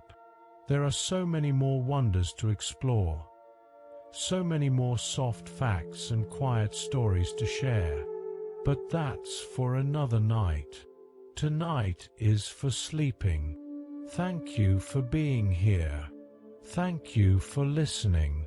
Thank you for taking this time to care for yourself, to prioritize rest, to allow yourself this gentle journey towards sleep. You deserve rest. You deserve care. You deserve to let go of the day and drift into dreams. So let yourself go now, completely, fully. Your cat, if you have one, they're probably already asleep somewhere, curled in their chosen spot, breathing slowly, at peace. Join them in that peace. Let yourself rest as fully as they rest.